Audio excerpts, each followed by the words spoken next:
Committee. Our inquiry at the moment is into the constitutional implications of COVID-19 and particularly the response within Parliament. Our witnesses today are Baroness Smith and Lord Newby. Good morning. Good morning. Good morning. Can we start off with just getting your general impression as to how well the House of Lords itself has adapted to the very significant challenges that this pandemic has actually caused us in terms of fulfilling our role and our responsibilities?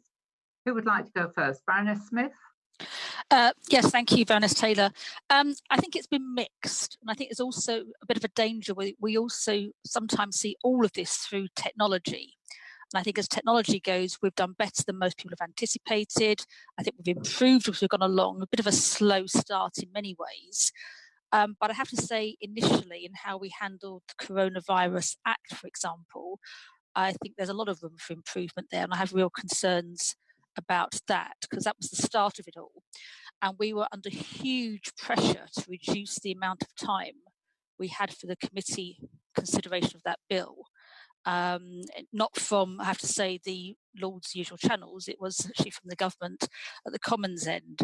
And in the end, we came to an agreement that we would take unusually the second reading before the Commons had finished its consideration of the committee, which is a sensible thing to do, and we agreed an out date. But I think that has implications, legislation generally, in how we responded. But in terms of that technology, I think we have improved. It was initially very frustrating, and I think we're all frustrated that we could do so little business, and that's still work in progress. I do think we have to accept that a hybrid or virtual parliament is never going to be as good as the real thing, but we should make it as good as we possibly can to do as much business as we can. Lord Newby? Yes, I agree with that. I think that just as the government was pretty unprepared for to deal with coronavirus in a sensible manner, Parliament was completely and totally unprepared for the concept that no one will be able to come for a period. There was no contingency planning. We'd had contingency planning about what happened if somebody blew the place up, but not not in these circumstances. So we had to run very quickly to get going at all. And although there were frustrations in the pace of that, I think we've ended up, as Baroness Smith says, with a process which technologically is just about as good as it could be.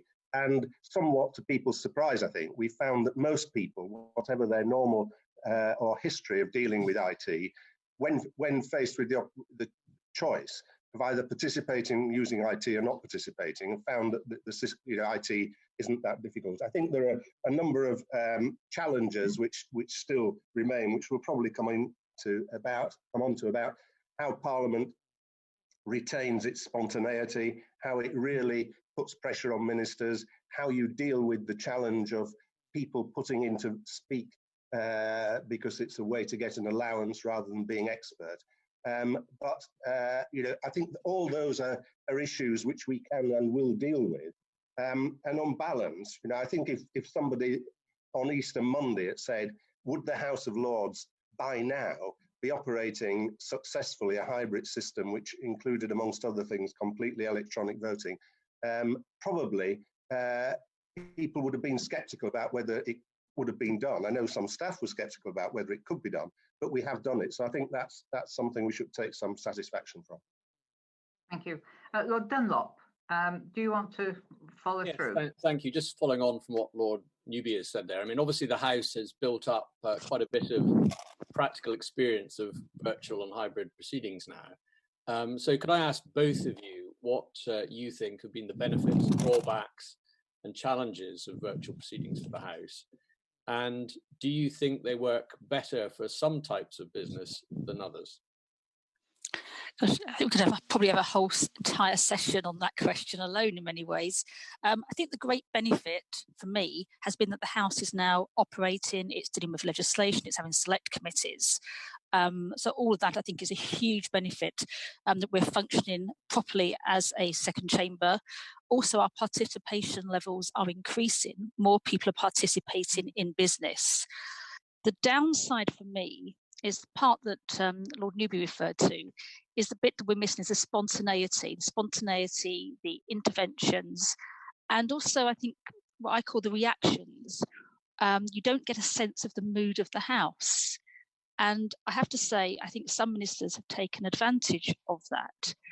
There are times when a minister gives a poor answer or a poor response to a debate, the House will make its view known. It might be a collective groan or sigh, because we're very well behaved, but there is a mood of the House that is recognised. So I think trying to replace that, we can't do at the moment. Another disadvantage, I think, also has been the time constraints. As we saw with the Corporate Governance and Insolvency Bill, we got into a pickle last week, and I was talking to the leader on the phone about 9:30 in the evening, because we had to end the proceedings. They should have ended at 7. They continued until 8 o'clock, with the broadcasting team stayed. Now, normally to complete the bill, the House would have sat till it was finished, but there was a constraint on time because it was a virtual proceeding. Now, that I think is something that can be resolved, and we're looking at that, and we've got ongoing discussions in both Procedure Committee and Commission and the usual channels to deal with that. And I'm confident we're going to be able to deal with that particular aspect of it, the constraints on time. But I think you're right, it works better for some things than others. In terms of, I think, legislation, we're getting better.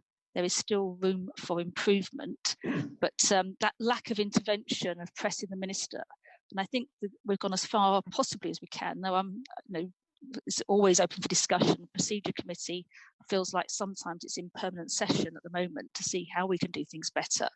Is Minister gives a response, the mechanisms for just challenging that response are time consuming and not as satisfactory as it would be. Isn't a case that something can occur to you and you can just jump in for a point of clarification or correction. So that I think makes it difficult. So I think the technological limitations are things we can look at and have been addressed now to increase capacity. But I think there's still some way to go. And I'm not sure we can ever do it in a hybrid system where so many people are virtual, to have that spontaneity and the kind of cut and thrust of debate that we're used to. I think the other thing that has been a difficulty is where you feel questions are inadequate, so the answers to questions are inadequate and the House can't express a view, we've seen a massive increase, a huge increase in written questions. And I think, to be fair, I think departments are under enormous pressure and probably Department of Health is unable to cope with that. But what exacerbates that is the responses that come back are slow and they're often inadequate. They're not answering the question, which spawns more questions. And I think if we had the House sitting physically and we were able to have more debates and more questions and be more responsive where more people are taking part, that would reduce the pressure in that direction. So my sense is, I have to say, I think we pay enormous tribute to the digital teams, the Clerk of the Parliament and the House Administration for getting things running as well as they are. But there are going to be drawbacks as much as we do. I think there will always be drawbacks in a system that's not fully physical. Lord Newby? Yeah, again, I agree with that. I think one benefit, unexpected, is that everybody can participate, even people who have disabilities and who find it difficult to get in normal times. And I can think of 1 or 2 people in that category. So that's a good thing.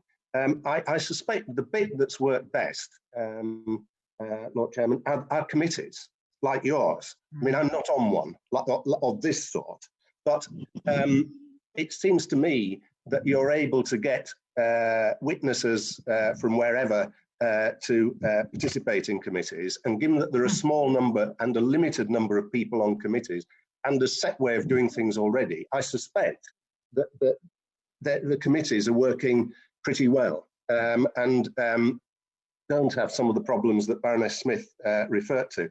I think the 2 I just mentioned in terms of challenges are that we haven't been able to maintain the normal rule that everybody who wanted to speak can speak. And that's partly because more people want to speak for reasons we understand. But in the Agriculture Bill, only 2/3 of the number of people who said they wanted to speak were allowed to speak. That is obviously a pity and is challenging a facet of how we do our business that I think we were pretty proud of. And the other challenge it relates to time constraints for business, which is driven by the broadcasters, which I think is a real problem and an unnecessary problem, because I think we could get round that over time by working more closely with the broadcasters to avoid things like, for example, long delays in business. There was a 3/4 of an hour gap between the end of questions and the statement yesterday, which when questioned about it, the clerk seemed to imply that it was to do with the broadcaster's rostering system, which frankly seems to me is not a good reason for mucking about with the normal way we do things. Thank you. Lord Howells, you may want to follow up on some of that. Lord Howells, are you unmuted? Wait a minute. Yes, you're in. I'm unmuted. I'm so sorry. You surprised me because I was going to come in at a later question. But, I thought you wanted to follow up on the committees and that side there. Well, I always do, and I thought what Lord Newby said might be music to your ears. Well, it is music, but in fact, I thought Baroness Smith and Lord Newby put the whole issue very, very well indeed. That basically, we have to be realistic. The plenary chamber performances have not really been debates at all. The debating, the spontaneity has gone, as Baroness Smith rightly said. The minister's answers are, to put it at its kindest, extremely brisk and don't always elucidate. And the general implication seems to me that if the committees work better, both in the short and the longer term, we should be thinking about more power to committees and more ability to, if not control, but influence the legal process, the legislative processes. That was my thought, so I offer it to them. I think the committees work very well, but one of the essences of politics is the timeliness of things. Issues arise that are huge issues for a short period and then disappear from the public gaze. And the challenge with committees, and what committees I think will never be able to do, and this gets to questions really and statements on the floor of the House, is deal with the immediate. Because by the time that the committee has had particularly the way the Lords committees do it, much more than the Commons, but by the time the committees have had an investigation, there's been quite an elapse of time. And on statements, for example, and topical questions, timeliness is the essence of it. And we want to know, we're going to be repeating the Prime Minister's statement tomorrow. And we're going to be asking, I'm going to be asking questions, for example, about where we've got to on track and trace, which by the time a committee had looked at it, either would have been resolved or the thing would have moved on. So I'm a huge fan of our committees, but I think there are limitations to what they can do in the overall business of politics. I've got a slightly different take on that, because I do wonder sometimes if we should make better use of committees in legislation. And if you recall, we did this on the trade union bill previously, where we took part of the bill and said to a committee, have a look at this. This is very contentious. Let's remove it and take that committee alongside the work of the House on that particular aspect. And that worked quite well. I think the issue, though, about ministerial responses, perhaps we ought to look at that a different way and try to improve ministerial responses. One particular debate I recall, which I thought was a really good debate, despite being very short speeches, and I really don't think we should have any speeches shorter than 2 minutes minimum, was the one on the post-COVID economy, which all the contributions were excellent. And I have to say, the minister in response sounded bored. He referred to only one member who'd taken part in the debate, like he'd written in his response before the debate had even taken place. And you would not have got away with that in the chamber.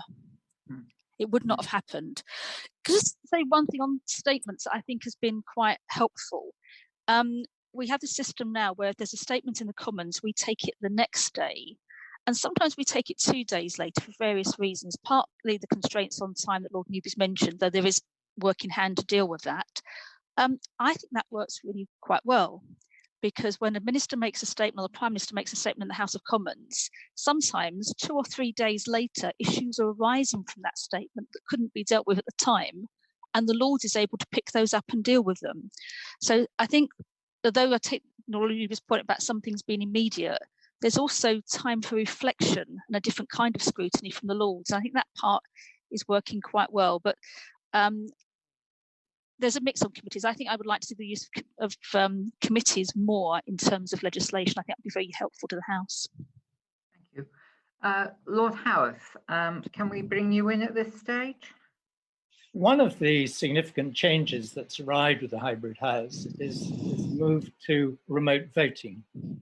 And that has produced higher turnout, more people voting in divisions, more people perhaps who otherwise wouldn't have found it easy to cast their vote are doing so.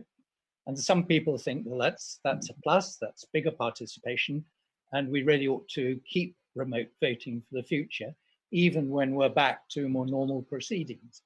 But there is another point of view, which is that it's been our tradition and our culture in the House of Lords for peers to be present, to listen to the debate, to interact with each other formally and informally. And the minister, the government, has never been able to be confident that they're going to win the vote simply because they've got the numbers in the House. People do respond to the argument. There may be a danger that with the new system, the outcome of votes is being determined by people who are actually disengaged from the debate. Anyway, I wonder what our two witnesses think about remote voting and whether it is something that we ought to look to perpetuate. Who wants to go first? Brian Smith? Yeah, fine. I think that you're right, Lord Howarth, about advantages and disadvantages. I have to say, I think it's a slight myth in a number of votes that everybody is quite so engaged and listening to the minister. In many cases they are, and I think the atmosphere when the House fills up on a contentious issue because the minister is responding and people want to hear that is really important, and I enjoy that. So I think there are two sides to this. There is benefits at the moment. I think it's absolutely essential. Otherwise, we couldn't conduct our business fully and we couldn't do legislation. So it's important we have remote voting. I'm not convinced we want to see remote voting for everybody forever, but I do think there's a way that we could use the technology around the chamber. If you look what happens in other countries, quite often they don't have to file through a lobby. They do use IT to vote, but they have to be in the environs of the chamber. And I think that's quite a good way forward. One thing I think has been hugely successful and I really like is the Peers Hub. The information you get on the Peers Hub and the information you get about the vote and the results of the vote is something we haven't had so quickly ever before. So I would like to maintain that. I think there are cases where for some colleagues, we might want to retain voting, but my personal view is it's not something I would want to maintain forever when we're fully back in the House. Lord Newby? Yeah, I wonder if we can't seek to get the best of both worlds once we get a bit more back to normality. Obviously, having remote voting at this point has been absolutely crucial. And what it's proved, again, is that virtually the entire House is capable of dealing with the technology. And the interesting thing, whilst the party groups are whipped, if you look at the crossbenchers over the last couple of weeks, quite a number of them are clearly listening to the debate because there have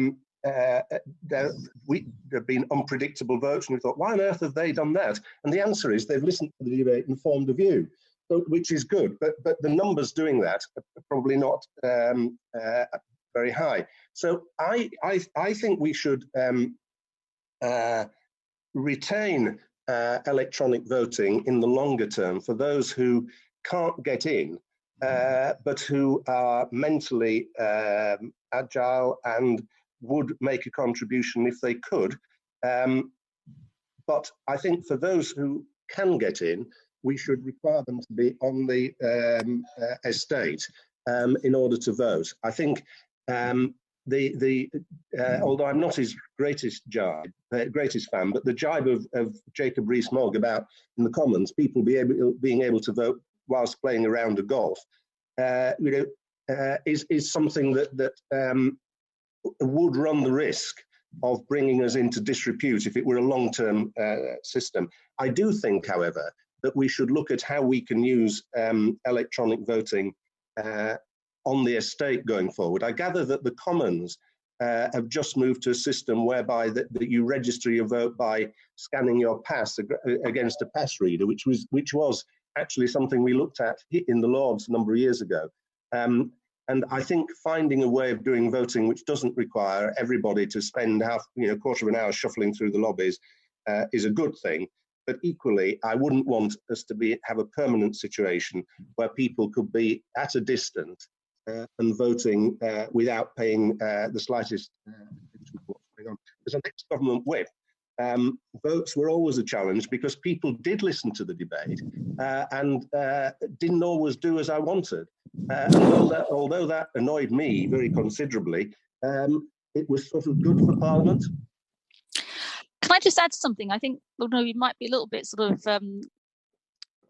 not really understand, I think more people were listening to the debate, particularly yesterday, than we anticipate. Because if you look at the voting figures, people didn't all just vote according to party line. There was some cross-voting. We certainly had a vote that wasn't whipped as well. And just from the feedback I'm getting from colleagues, text messages and conversations, I think more people are engaging with Parliament Live than we perhaps really give credit for. Thank you. Yes, I tend to agree. Lord Wallace, I think I've got you next on my list. Can I say, we'll talk about the new procedural changes.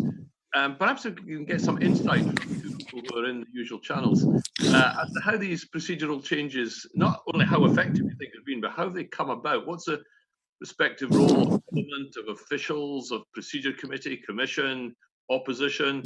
And given in a self-governing house, is there good enough engagement of the backbenches, or is too much power being put in the hands of a few? I'd probably just say, sweat and tears probably on this one, because hours and hours of discussions and meetings. I think the procedure committee has met more often. Certainly, I thought Lord Newby and I probably qualify for friends and family on our phones, the number of times we had to talk through things, and the leader may say the same. And I have to say that at times it's been quite tense and it's been very frustrating because we don't all go to a meeting with the same view. So there's quite a hammering out and discussion about the views of what we can do and how we can improve things. And it's so it can be frustrating at times, but I think we come to the right place. Whether there's been enough engagement with the backbenchers, it's hard to know what the appropriate level of engagement is. Yes, I think we all get feedback and engaged with our groups, but it's the usual mechanisms of the House to engage. And there's also been the need to move quickly. I think if we'd had much wider consultation on some of the moves, they may have delayed. There's been a lot of, and the Senior Deputy Speaker is quite good on this, of reporting back and putting in papers to the committee of comments he's had and engagement. I think both the Lord Speaker and the Senior Deputy Speaker have put out communications and got feedback on those very regularly, which I think has been helpful. And I think we all welcome suggestions and views. I have to say, if we were to consult every backbencher and take things back to the floor of the House, on a lot of these things, if you have two members, you get 3 different views on something. It is quite difficult to reach a consensus. And we've, I think, at times struggled in the committee, and we've returned to things 2 or 3 times in their ongoing processes.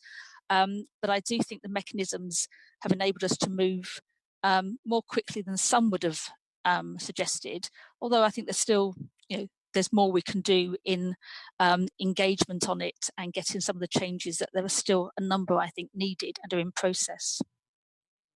Lord Newby?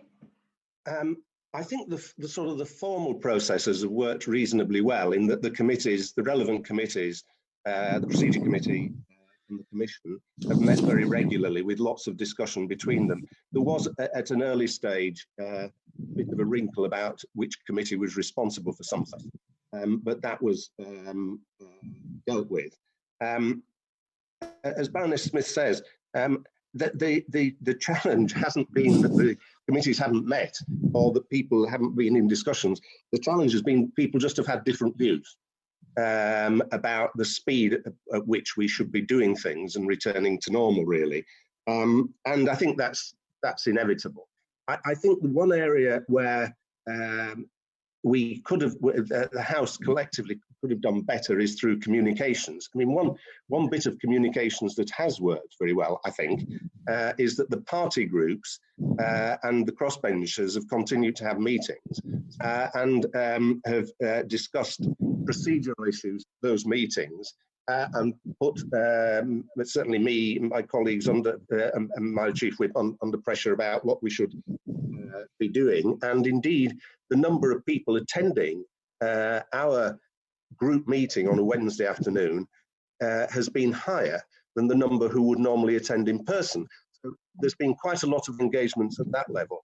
What didn't happen at the start, but is now rectified, is that backbenchers weren't getting regular communications from the Speaker, the Senior Deputy Speaker, and the Clerk of the Parliaments. Now, all that's rectified, and they're getting very good weekly comms, but that took a while and quite a lot of pressure before that got going. And whilst they were hearing from me and from my chief whip, people wanted to know what the other leaders in the House thought. As I say, now they are sending regular emails round at the end of the week. I think the communications issues are substantially better. The other thing I would say, I think that the staff have been very, very good in terms of talking to individual peers about the comms issues and IT issues, because in that area, people get very irritable very, very, very quickly. And both Whip's office staff, but even more so House staff, I think, have done a very good and patient job at bringing people along with the new system and getting them to operate it effectively. Thank you. Lord Sherburn. Yes, I'd like to follow up this particular question in a very precise way and to ask both witnesses, given that the House has had to deal with this new situation, and we've been talking about how usual channels work and how the committee system works, but usual channels in an informal way and committees which have been meeting more intensively. What practical lessons for the future do you think you would draw for future management of these issues? Lord Newby, Baroness, who's going first?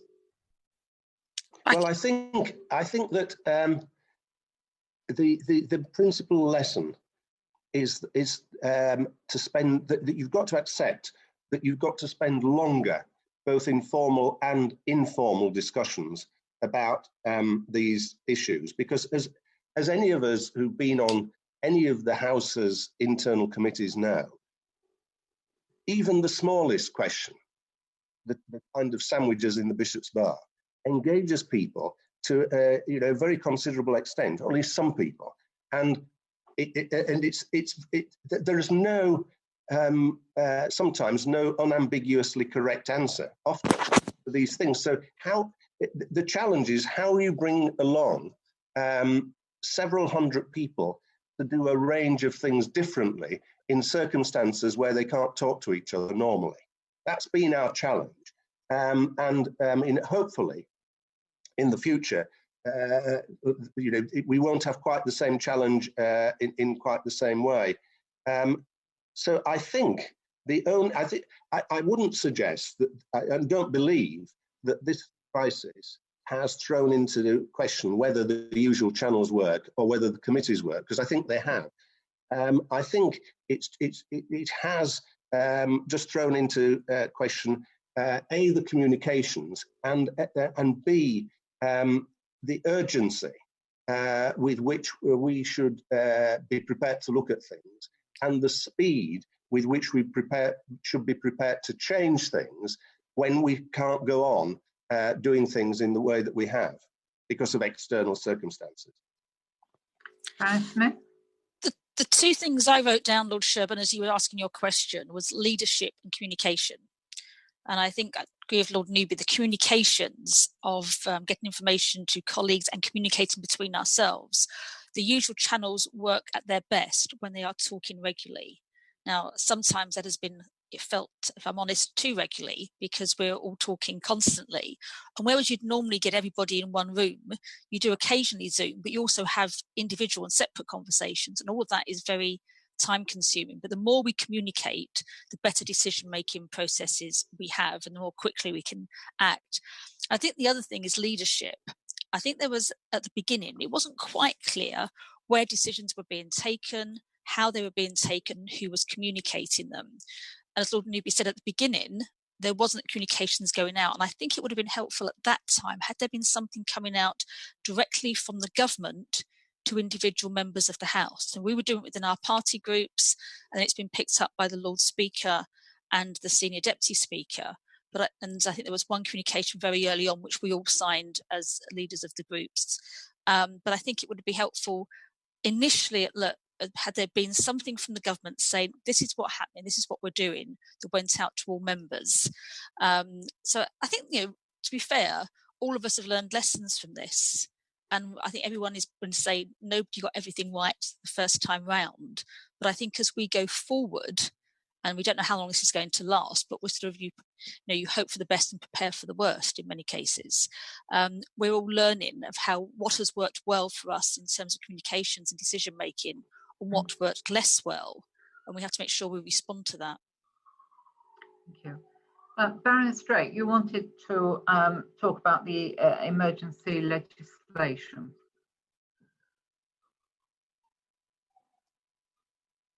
Can you make sure you're muted, please, Baroness Drake? Sorry, I lost my mouse. Sorry. Good morning. Yes, my question's on emergency powers, if I may. Has Parliament been able, in your view, to scrutinise adequately the government's use of emergency powers during the pandemic?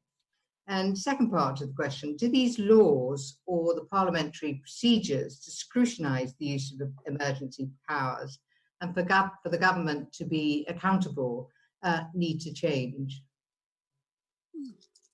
Baroness Smith? I think there's been some things that have worked well and some have worked less well. I have real concerns about the coronavirus bill. I mentioned at the beginning how, we were to try and get the time to properly debate that bill.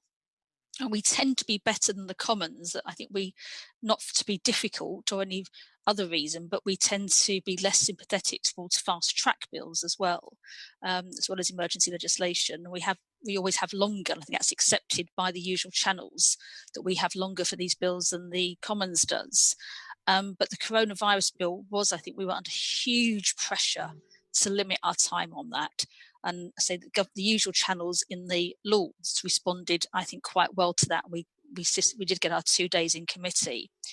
What I find difficult is why there wasn't standard emergency legislation that was just taken off the shelf, that was ready and could be adapted if need be. But the reason we were under pressure is it was introduced late into the Commons because they didn't, and I don't fully understand the reasons why, want to use the Civil Contingencies Act, and there was nothing ready. They thought it was ready, I was told, but it wasn't. Now, I don't know, I'm not at that level to know how the government prepared the legislation, but I think it was a huge gap that we waited for the legislation.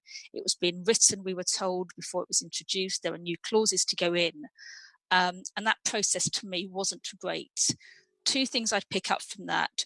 I think there should be standard legislation regarding emergencies, but there should be an automatic sunset clause in any emergency legislation. We had to fight for the sunset clause, which went in 6 months. The amount of secondary legislation from that, I think, is huge. I did some work earlier. We've had 111 coronavirus SIs going back to January, under 71 different acts of parliament. I had never heard of a made negative SI before, so I've learned something during this process. There's a huge number, comparatively, of made affirmatives, but we're in the position now, and I think of one particular one that we've picked up, where SIs have been amended, or new SIs have come forward to amend the original one, and we haven't had the opportunity to debate the first one yet. So the process, I think, around SIs on this legislation is poor and really does need to be looked at. And whether that's having very early discussions about them, whether there's a way of, limiting the number of made negatives, made affirmatives, or you have a special committee that looks at them before they're debated or something. But for me, the number of amended SIs under the emergency legislation is, I think, pretty much unacceptable. Now, we've accepted it because in a crisis, but it's in a crisis when you really most need to be able to do the work. If we're honest, what gets us up in the morning is we believe that sort of scrutiny, challenge and questions make for better decision making and better legislation. And that has been difficult to do. So I think the key things for me would be sunset clause. Why isn't there sort of ready-made legislation or largely ready-made for emergencies, and how we use SIs and also the Henry VIII powers as well? All of those give me cause for concern. Lord Newby? Yeah, on the coronavirus bill itself, of course, it was introduced late and in a great rush at a time when lockdown had just been imposed. And the number of peers who engaged in it was minuscule. Because people were being told, older peers and people with underlying health conditions being told they shouldn't be here. And so everybody was scrabbling round to decide what priorities were and concentrate on a very small number of issues because of the timing. And with many of the people who we wanted to talk to almost literally traveling home or getting their IT systems up and running or whatever. So it was very unsatisfactory. And I think one of the interesting things looking back on it, some of the issues on which we concentrated, like police powers to detain people who might have coronavirus, I suspect have not been used. If they have, they haven't impinged on the public domain. And I think the sunset clause is very important, but I think a slightly wider thing that ought to happen is there ought to be a proper scrutiny of which bits of it, how has it worked? Because as I say, the things that we worried about, probably we'd no need to worry about. And there are other things that we passed over, which have been more problematic. So I think thinking about how you keep primary legislation of that sort under review beyond the sunset clause is very important. And it's possibly something that the Coronavirus Committee, or possibly to set up a subcommittee to do it. But I think that bill didn't get proper scrutiny, and it's very wide-ranging. On SIs, I think there are two problems. One, it's very, very hard to know under which bits of legislation various bits of restrictions have happened. You need, I don't believe there's a good guide to all this. And as Baroness Smith said, SIs have been very, very slow in coming forward to the House. I mean, SIs were being made in some numbers before Easter, and they weren't then debated. Immediately we got back after Easter. I think, again, there needs to be a more rigorous approach to how we deal with dealing with SIs when there are a lot of SIs which are much more intrusive to people's lives than most SIs, and on which there is, legitimate debate. Clearly, because this is a unique situation, we're not geared up to do it, and hopefully we won't find ourselves in this position again. But given that it seems to me there's a sort of an inexorable rise in the role of SIs in legislation, I do think we need to look at this more generally, because I don't think anybody could argue that we've got a systematic and robust manner of dealing with the flood of SIs that we've seen since the start of the pandemic. Thank you. I think Baroness Corson and others will want to follow up in a slightly different way. Baroness Corson, do you want to come in now? Can you make sure you're unmuted? Is that okay? Yes, we can hear you now. Good. Both witnesses have alluded to the question I want to ask, but in more detail, if we look at the fast tracking of bills, what's your assessment of and what lessons can be learned from the scrutiny of the coronavirus bill and the corporate insolvency and governance bill, given that they were both substantial and complex pieces of emergency legislation?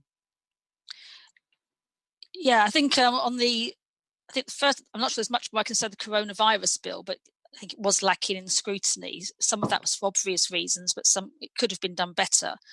On the corporate insolvency and governance bill, 2 or 3 things I think happened here. One is that the limitations of time, and I mentioned earlier about how the broadcast time ran out, and that will be addressed. That won't happen again, I hope. Secondly, I do think if we've got bills that are being fast-tracked as being emergency legislation, they should only contain those provisions that need to be fast-tracked. One of the problems, there were many other issues in this bill, of which members had a lot of issues about, they've been around for a while, wanted to discuss. And I think it would have been much easier to fast-track a bill where everybody understood that all the provisions were being fast-tracked for essential reasons than thinking it was being loaded with things that were unnecessary to do so. And again, I think the use of Henry VIII's powers. So I think there are a number of things that could have been done differently. We had huge groups of amendments to enable discussion in the early stages. I think it was quite anxious for the government, thinking there wasn't time to get the bill through. I don't think we can ever curtail discussion like that on things that are important. Now, hopefully, when we're able to extend the time we can take for the bills, that issue wouldn't arise. But we got there, but it was difficult, and there could have been a better way forward with more time and focusing on those issues that were essentially things that need to be fast-tracked because they were genuinely urgent. Lord Newby? I think that what both those bills demonstrate is if you've got long, complicated bills, it takes time to discuss them. You can't do it properly quickly. It's just impossible because you're dealing with a range of issues and B, complicated issues. You can't make a case for on some of the issues on the insolvency bill in 2 minutes. I mean, it's just impossible. So in theory, the answer to dealing with fast-track bills and emergency legislation is you need more time. But the problem is, by definition, you don't have it. So the question, it seems to me, is how do we make sure? I mean, I agree with Baroness Smith about trying to make sure that the government doesn't sort of put into such bills things that don't need to be there. And it's almost as though civil servants have been trying to get this through for years, and this is an easy way of doing it. But the question really, to me, is how can you review them after the event? And now sunset clause is a sort of a blunderbuss for this. But it does seem to me that having post-legislative scrutiny on fast-track bills within a relatively short period, say 6 months of their going through, with an acceptance on the part of government that you may need a short supplementary bill to deal with any things that weren't properly dealt with at the time, would be a better way of dealing with it than the moment. I mean, it's a general problem, as we know, that legislation goes through over which we take a huge amount of time, and a lot of it's not scrutinized in a post-legislative scrutiny framework adequately for years and years and years. But with emergency bills, it seems to me that the argument for a formal, as it were, pre-agreed process for dealing with post-legislative scrutiny would be a real benefit. So, Panic, did you want to follow up on these? Yes, please. You both mentioned the problems faced by Parliament at the time of the coronavirus bill in March. Do you think it is possible to have effective opposition when a crisis of this degree of magnitude hits the country? And is Lord Newby saying in his focus on post-legislative scrutiny and sunset clauses that the answer to that question really is no, it's not possible to have effective opposition at that time? Well, I don't think, I think I wouldn't use the word opposition, Lord Panic, because we weren't, nobody was opposed, I think, to the principles of an emergency bill. We knew there had to be an emergency bill. So we didn't necessarily adopt the kind of partisan approach that we might to other pieces of legislation. We were just seeking to probe those areas where we were worried that the legislation either gave the state in various forms too much power, or in one or two cases that it had left things out that ought to be done. So I think what I am saying is I don't think you can give effective scrutiny to long, complicated pieces of legislation if you've literally got no time to do it. Did you want to add anything? Well, I was making the same point about scrutiny, but one thing I think that has happened during this process is that, and we've noticed on the corporate insolvency bill, there's a lot of government amendments. A lot of those have come about because the government has had discussions with people who are interested in the bill before, at the different stages. And I think when you're talking about scrutiny and emergency legislation, those off-grid discussions will become as important as the scrutiny in the House as well. And, if we don't do that, then we aren't doing our job well at all. But I think you need to sort of balance how you do it. And it is a difficult balancing act. Thank you. Baroness Fuchs, do you want to move it? Sorry, did you want to come back, Lord Panic? No, thank you. They've answered. Okay, good, thanks. Baroness Fuchs, do you want to move us on a little? Yes, I was going to ask originally about how Parliament would need to operate to be seen to do so effectively. But I think to some extent you've provided answers already. So could I ask you what further either procedural or practical changes could be considered, since we are, I assume, continuing as a hybrid house for some time to come? I've always thought, Baroness Fuchs, that a hybrid house wasn't something that was static. It was a process to return into normality, and as such, it will change as circumstances allow. So I'm slightly confused at the moment about the 2 metre, 1 metre rule and the implications that would have. But, if social distancing changes, that has an impact for us as well. So those kinds of issues we can look at. And at what point do more people return if we've got 50% of the House can attend virtually? Do we change the procedure proceedings then? One thing I've asked, it may seem a small matter, but I think it'd be quite helpful, is if we can have a split screen. So whenever somebody's talking, they can see the minister who is responding to them. Now, it seems a minor point, but actually having that kind of split screen, so as you're talking, maybe the minister can nod or shake and it moves the question, but it helps with the interventions. I still think we want to look at a way if we can get some more greater spontaneity into the proceedings if we continue in a hybrid way. It is difficult, and we've tried a bit with committees and emailing questions. We had it a bit on the Privacy and International Law Bill, but nobody knows about it because it's basically the minister and the shadow minister were in the chamber. They had a bit of a to and fro, and they enjoyed it, but Hansard didn't catch it, and neither did the recording. So it was done as a bit of a mystery. But we long for that to happen again because that's how we do our business. So I just think it's a case of keeping everything under review. And at the moment, we keep parity between those operating virtually and physically, which I think is very important. But there will come a point, the process, where that balance will shift. And that's going to be quite a difficult moment for us to decide when that is appropriate. Yeah. Lord Howells, did you want to come in on this?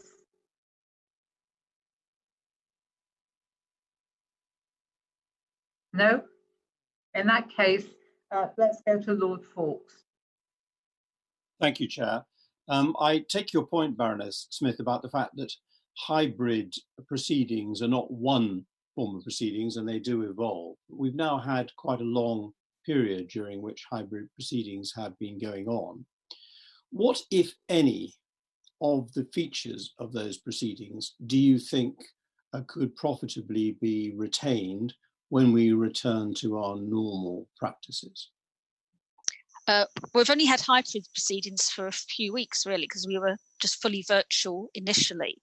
I think it's some discussion because there's different views. I know a number of colleagues who say they very much like the list system in questions because it gives more members a chance to get in. You don't have to have the loudest voice to come in on questions. And there's a wider choice of members who do participate.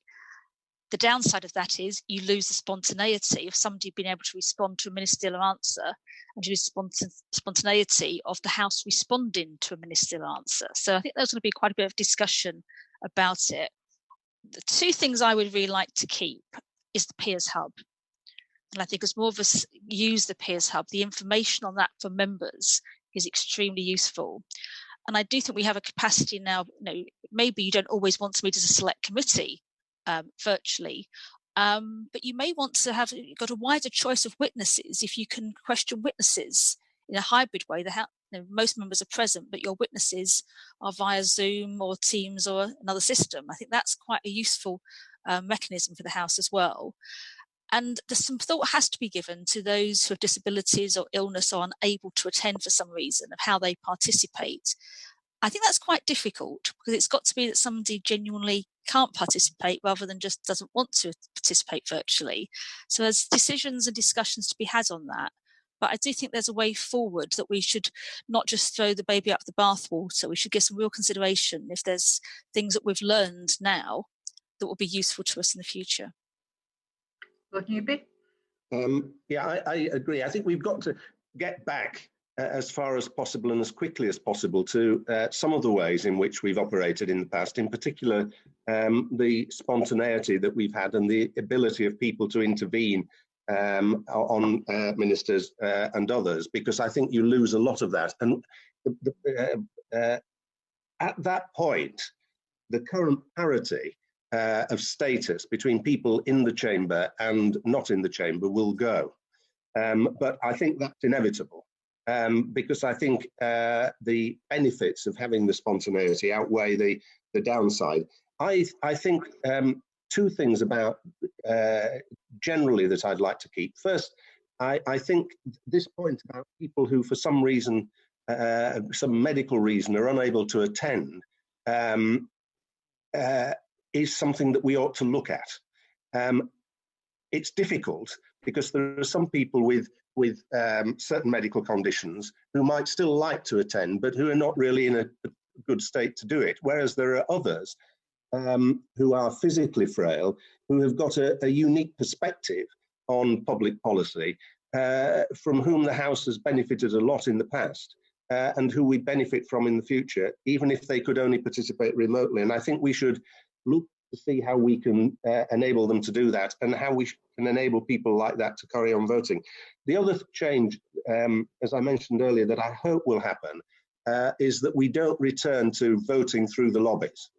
I don't want to, as I said, retain the electronic voting for everybody permanently, but I do think we could improve our efficiency by having an electronic voting system, possibly just based on scanning our card, our pass against a card, as they do for the Commons. And I think some of these things make particular sense as we look towards a temporary decant with R&R, where having people able to participate from other parts of the estate, for example, could make it easier for us to do that and possibly even save some money at the same time. Thank you. Lord Hennessy, did you want to come in here? Just briefly, thank you.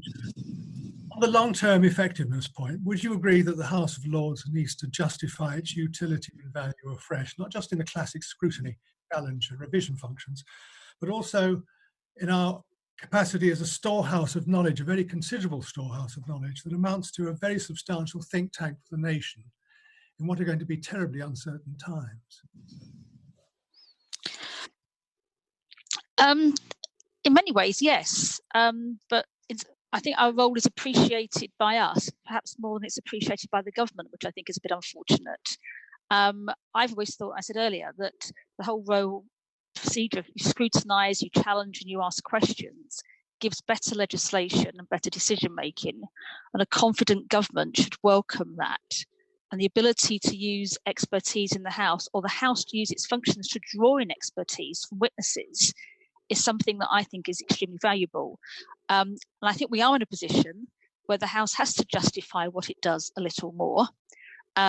We can't take anything for granted, and there is a manifesto commitment from the government for reform of the House of Lords, and we've seen proposals to move us to York as well. So I think how we operate, perhaps we ought to look and think a little bit more about some of the models we could use to face the challenges of the future, because what does occur to me is some really big thinking needs to be done longer term. And I'm not convinced we're in a position, or the House of Commons is able to do a lot of that work, and we may be able to assist. Jeff Rooker, who incidentally, talking about ill health, has just signed in today, whereas he wouldn't be able to attend regularly physically because he's been undergoing chemo. He can now participate in the House's proceedings, which is of great value to us. But he often describes the House of Lords as almost like a select committee of the House of Commons. That probably underplays our role a little bit, but I think it's using that ability for us to draw in expertise and draw the threads of that expertise together, which can be useful to both governments and oppositions. Lord Newby. There's no doubt that there's a huge amount of expertise in the House of Lords on any issue, and debates on recent days, whether it's been on fisheries or on the corporate insolvency, have shown people who know a huge amount about it, and that is a value. The challenge is how we promote that, and I think that's very difficult at a time when there's a huge cynicism about politicians generally. I also think that our failure and the government's failure to grapple with the issue of size of the House, I don't want to, as it were, intrude a party political point here, but all our efforts to persuade the country that we are a great bunch of thoughtful people doing work for the public good will be undermined if there is a great slew of new people coming in with a strong party political bias, and there is no effective attempt to reduce the size of the House, in my view.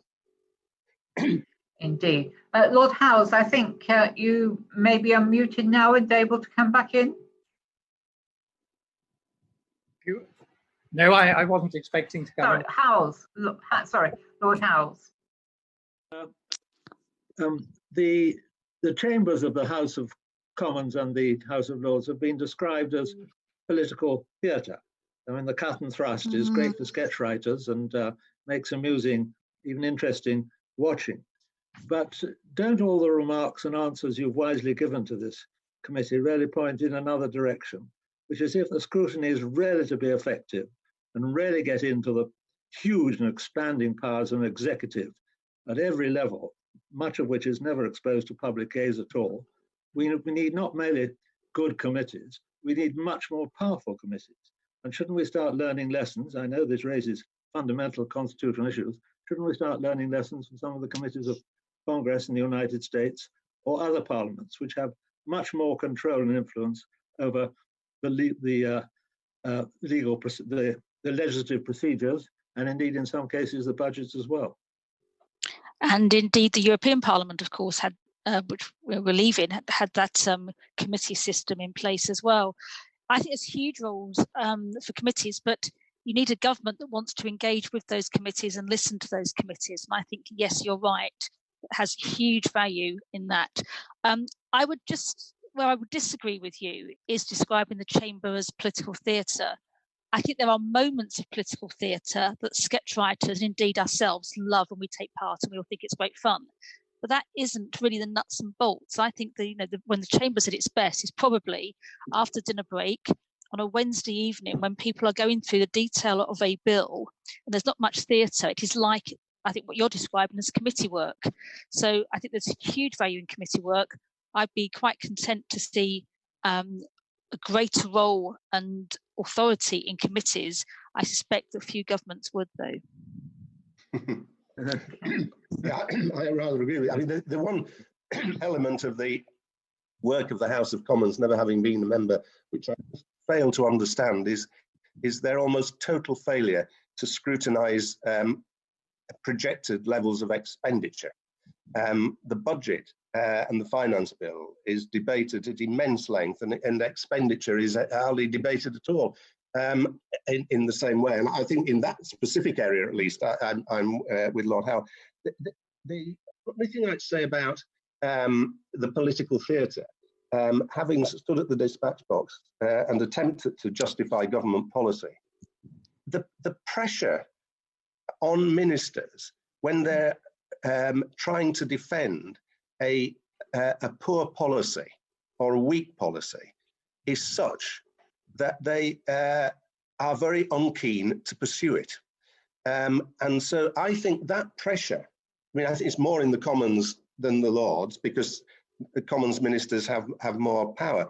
But the pressure that you face, you know, if you stand up at the dispatch box in the Lords and it's full, and you're trying to justify a policy which, frankly, is very difficult to do, you really get the message, and I think that's a very valuable function, and I wouldn't want us to see us downgrade it.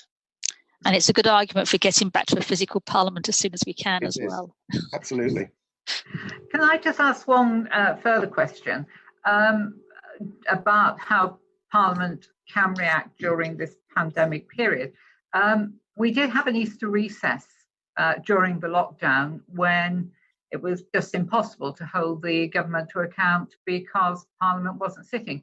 We're shortly going to go into a summer recess for August, and I wonder if you have concerns or ideas about how Parliament can fulfil its responsibilities in terms of tracking what is happening during that recess time. Yeah, I'd given some thought to this because I think it is difficult, and particularly this year when people have been working. I know it's virtually the hours people have put in on things, people are ready for a break, but on the other hand, that can't be an excuse for no scrutiny. And, you know, we've seen the nonsense of a Sunday evening press conference from a Prime Minister rather than a statement to the House of Commons. And I always think statements to Parliaments are good ways to test things. I did wonder whether that is possible in that gap to have committee or joint committee of both houses, as we've seen in places like New Zealand at the start of the coronavirus crisis, where there was a committee chaired then, I think, in New Zealand's example, by the leader of the opposition, but could be a chair of committee, that committee has a public-facing role of holding the government to account and scrutinising. It can also just be an information committee of trying to get information. Otherwise, there isn't an avenue for the government to give information and be questioned. But the government aren't doing the nightly press releases or press conferences now, which I think is a good thing. But I do wonder if there should be something replacing that, so there is some way of just monitoring, tracking and seeing what goes on, not in a hostile way, but in an information and helpful way. Otherwise, we'll come back in September when we'll have lost that, and we could find ourselves in the same position again of having hundreds and hundreds of questions written and oral questions all being tabled to try and get answers to things that haven't been addressed during the recess. Lord Newby, any thoughts? Well, I think it's, first of all, I think it's a very good thing that we reduced the recess to August. I think we'd have been in real difficulties if we hadn't. The other thing I think is that my experience of talking to my colleagues in the Commons is that they're exhausted. They have had an immense avalanche of individual constituency issues, mainly around, I mean, some around the health, but quite a lot about the economic circumstances of individual constituents, which has meant that their workload has exploded. And so we've got to have a recess of some length to deal with that. I wonder whether, building on what Baroness Smith has said, there does need to be some process under which, if the government is planning to make any announcements on coronavirus during the summer, they have to have some interaction with some parliamentary body rather than just leave it for a month. I mean, hopefully, the summer could be quite quiet, but it might not. And at the moment, there's no easy way they could do that. If there were, as Baroness Smith said, a committee which was, as it were, in perpetual session, but on standby, where to which the Prime Minister or the Health Secretary would have to appear, were they to make a significant statement, as it were, a mini Parliament. I think that would be a good thing, and I think that would be a corrective to government, not to be pushing things through when Parliament's not sitting. And I think it would be reassuring to the country that Parliament was still on the case. Well, thank you for that answer, and thank you for your evidence this morning. It has been helpful to the committee, and we know you're both extremely busy. So, Baroness Smith, Lord Newby, thank you very much. I'm going to pause the proceedings now and ask members to stay on the line before we go on to our next witnesses. But thank you to you both for coming this morning. Thank you very much. The meeting is currently suspended.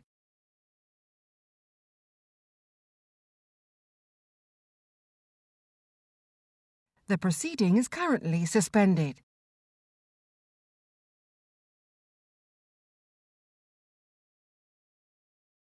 The proceeding is currently suspended.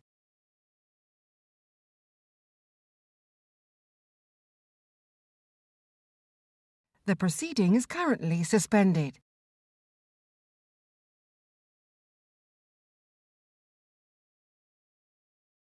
The proceeding is currently suspended.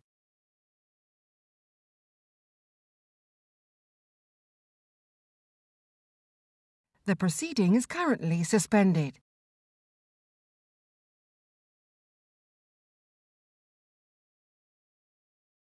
The proceeding is currently suspended.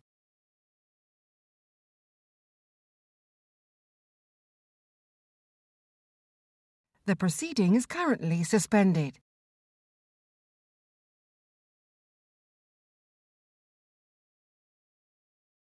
The proceeding is currently suspended. This is the Constitution Committee of the House of Lords. We are conducting an inquiry into the constitutional implications of COVID-19 and how Parliament has responded. Our witnesses in this session are Sir David Natzler, Professor Meg Russell, and Dr. Hannah White. Good morning to you all.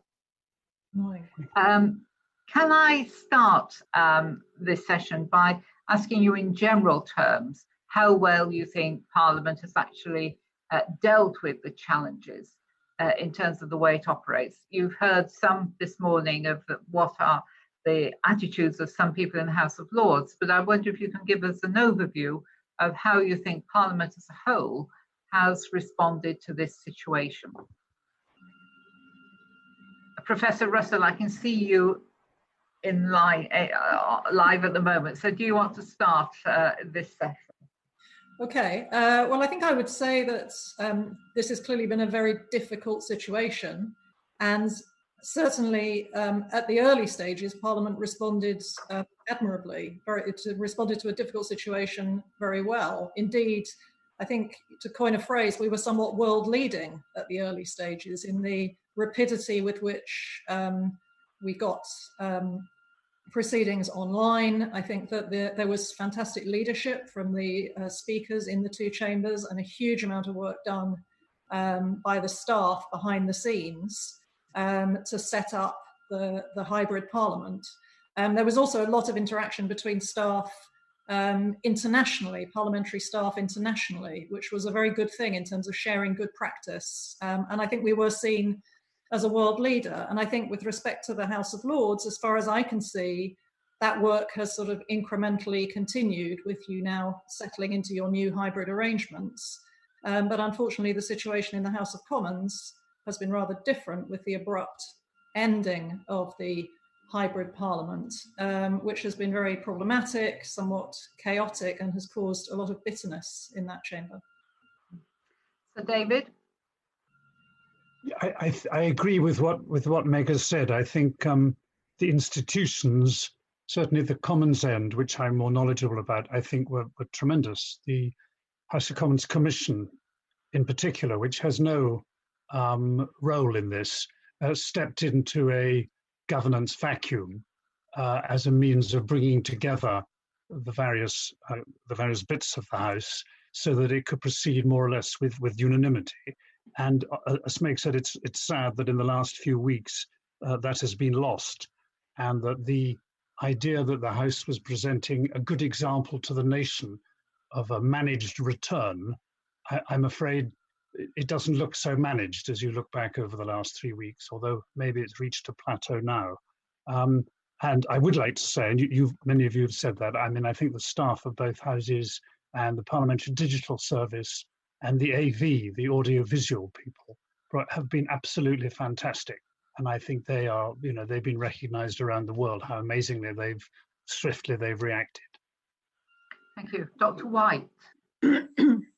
Yes, I'd agree with much of what's been said already. I mean, I think initially and appropriately, given the role of Parliament, its response mirrored the response of many citizens in the UK in coming to terms with the seriousness of what was going on, significantly adapting the way it works in order to adhere to what the government was asking citizens to do. Everyone becoming very conversant with these online platforms, which most of us had barely heard of a few months ago. And I think it was particularly positive that at least initially there was this really clear emphasis put on parity of treatment for members who were participating online or in the chamber.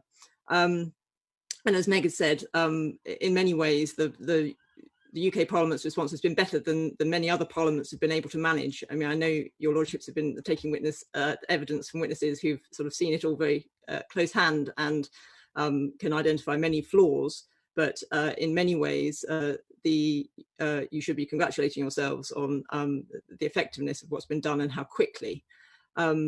But again, to echo my colleagues in recent weeks, I think it's very regrettable that the Commons has regressed on many of the innovations which were brought forward.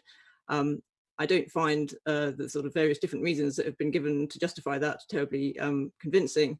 And I really think that it's premature in the Commons case, because while the government was sort of saying, well, we need to demonstrate to the public that we're doing business as usual and the Parliament is back.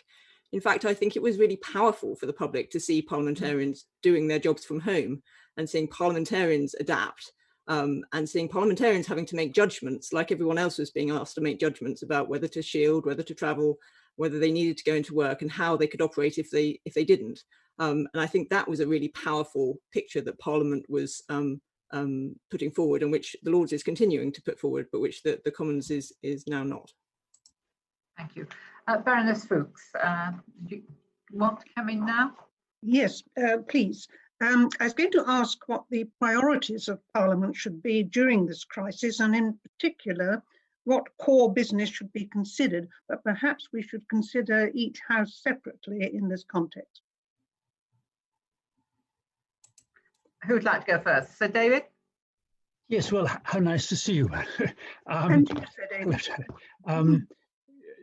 Well, I think you can work this out for yourselves, and I think that the one point on this is that it should be left to the houses to work out what the priorities are, and not left to ministers. I mean, I'm not sure they'll disagree. Obviously, you must cope with the legislation that ministers feel that they must introduce, primary and secondary. And obviously, you must continue, both houses, to scrutinise in the way that you think best and to challenge and question and legitimise in the eyes of the public what's going on. But the one thought I had is I'm not sure it's helpful other people telling the two houses what their priorities should be in these circumstances, which I think, because of the structures, maybe tends to be what happens. Dr. White? Yes, I entirely agree with that. And I'd just add, notwithstanding Sir David's injunction not to tell you what you should prioritise, but the couple of things that I thought haven't been prioritised, which more weight could have been given to. I think that certainly in the Commons, there was a sense that the priorities of backbenchers slipped down the pecking order because the front benches were working very closely together to prioritise legislation and so on, as David said, is appropriate. But I do think there's a role in these circumstances for debates initiated by people other than the front benches in order to ensure that the concerns of constituents and the public and so on and experts are raised.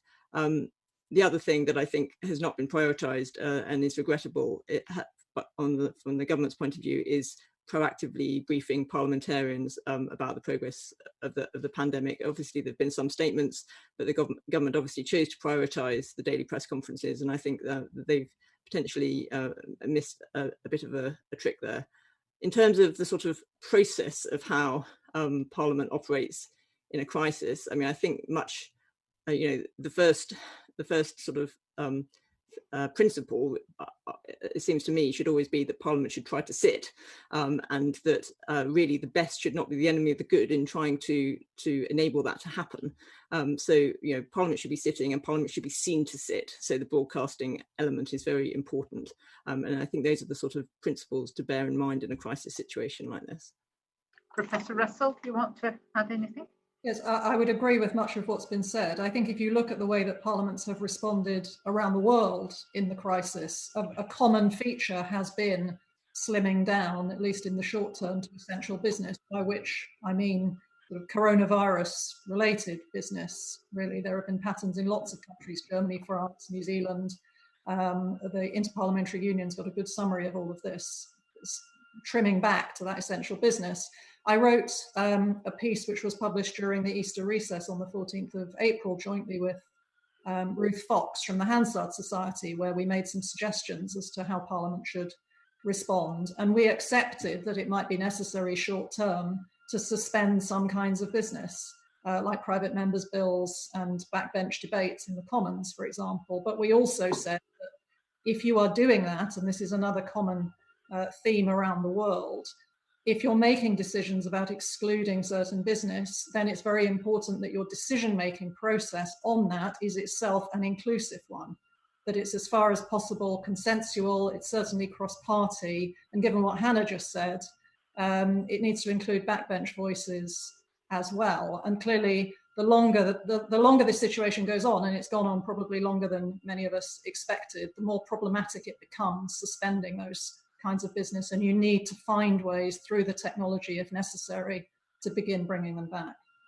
Yeah, thank you. Lord Sherburn, do you want to come in next? Thank you. I want to talk about how effective Parliament, particularly, I'm really focusing on the House of Lords here, how effective the House of Lords has been able to be in its primary function of holding the government to account during these difficult times. Now, I think we all agree that the IT has been extremely good, and that I take that as a given. But I'd just like to get your views on where you think, in the present situation, the Parliament is quite effectively holding the government to account, and where you think it is failing to do so, especially given that these hybrid and mostly virtual proceedings are likely to go on for some time. Who wants to go first? Well, shall I? Yes. This is shy. No, I don't see the logic of why the fact that the proceedings are, as yours are now, I understand, hybrid or virtual, once you've moved away from this strange category of virtual proceedings, which you started with, which weren't proceedings at all. They were just a sort of not televised debate going on. But now you've moved to hybrid, which are fully effective. I don't think that need make your holding government to account any the less effective. You're doing it by your analysis and your voting on legislation in particular, perhaps to a lesser degree, and might come onto that, by a raft of written questions, and by the same means that your House chooses to do it anyway, whatever the means by which it's transmitted to government. I can't think that greatly changes it. The one success that I think it's a success, but you'll be better placed to judge, is the Secondary Legislation Scrutiny Committee, which right from day one, and I'm sure you followed it closely, has said that on its website it's putting a list of all the coronavirus regulations, and it has explanations of them, and it's been engaged in correspondence with government on things like well, for example, the regime in youth offender institutions, and whatever it is you're interested in, it is a really good resource for other people, but also hopefully is reminding government that even if other people aren't looking at all these, I think Angela said 100 and something instruments, this committee, week on, week out, seems to be doing that. And that is something that personally I worried that might fall by the wayside, because obviously the plenary is not well positioned really to examine these the inevitable flood of regulation. So I think you're perfectly capable of doing it virtually or not virtually, as in the same structures that you've used anyway and found influential. Professor Russell, if you want to come through. I think I would say that on effectiveness of government scrutiny, in a sense, it takes two to tango. Some things I think have been quite difficult for both houses to deal with. We've already heard reference in this session and in the last session to the daily press conferences, for example, and we've heard several complaints. I'm not sure whether Lord Fowler has said similar things, but certainly the Speaker of the House of Commons has complained several times about statements being made outside Parliament before they're made inside Parliament. It was refreshing to see yesterday, well, two, I suppose, the Prime Minister making a statement to Parliament rather than in Downing Street about the next stages of easing the lockdown, and also the end to those press conferences. And hopefully now more of that business will come inside Parliament, which I think it should have done from the start. The other thing, which has been very much a topic in your previous session, and you may want to come on to it further later, is this question about the emergency legislation. In terms of the statutory instruments, the figures that Baroness Smith quoted on the previous session fitted with those from the Hansard Society. Has this thing called the Coronavirus Statutory Instrument Dashboard, which is a very good resource, which I looked at yesterday, and it confirmed there have been 111 statutory instruments. 96 of them made under the made negative procedure. And I think it was only 21 of them that had conformed with the 21-day rule, whereby there's a 21-day gap between the laying and the coming into force. That makes it quite difficult for Parliament to offer proper scrutiny. There are things which are coming into force before Parliament, often over a weekend, before Parliament has not had an opportunity to look. Now, I don't know that that's a criticism of Parliament. As I say, it's a two-way street. Dr. White, do you want to add anything? Just to add that I think, just to summarise my colleagues' comments, that it's actually a mark of success for your lordships and for the Commons that it is not the technical constraints really that are holding things back at the moment. The difficulties with holding the government to account are more to do with the constraints on government of operating in a crisis, and the bandwidth constraints and so on, and the choices being made in government about how it is engaging with Parliament rather than parliamentary scrutiny itself. And just to add very quickly, and I know this has come up in previous sessions, but I think that the role of committees has been particularly significant, and certainly in the Commons, more committees sitting in the recess when the Parliament wasn't around to hold government to account in the early stages of the crisis. I think that was really significant, and it was actually made much easier by operating online. It was a positive benefit because members didn't have to come to Westminster; they could participate from their constituencies. Lord Wallace. Yes, can I ask you what any aspects of the virtual, or probably more relevantly the hybrid proceedings, you feel it would be valuable to retain at the end of social distancing, and when we gradually get back to what one might describe as normal, if ever that can happen again. And that might be different for both Commons and Lords, given the Commons has probably already gone back. But are there any types of behavioural changes you think might be lasting in each house? Who wants to go first on that one? Well, I'd like to say that in the Commons, what has already stuck is the listing, which of course you had in the Lords anyway. In other words, people knowing who would be. Sorry. Sorry, yes, I'm agreeing. I was nodding. One must agreeing. One must avoid all movement, I find.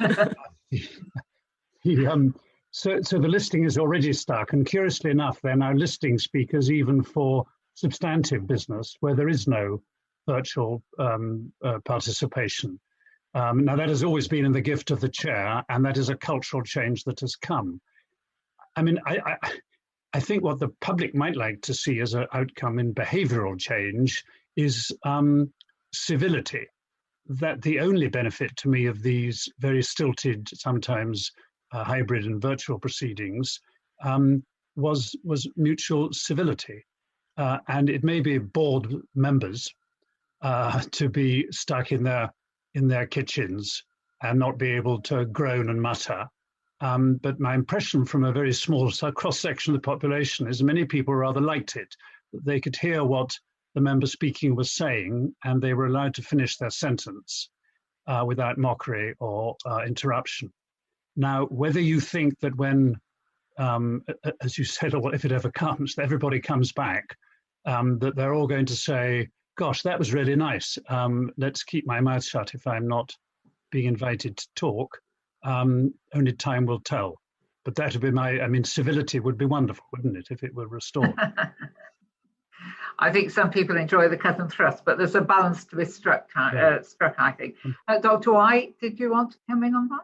Yes, two things really. I would say, in my view, keeping an ability for committees, if not entire committees, but at least some members of committees to participate online, I think has tremendous advantages in terms of certainly increasing participation in the Commons. You know, it's a common problem that you might only have 3 or 4 members, and I believe it's less of a problem in the House of Lords, but you might only have a few members who can participate in a committee session because of their numerous other commitments and they may be away from Westminster.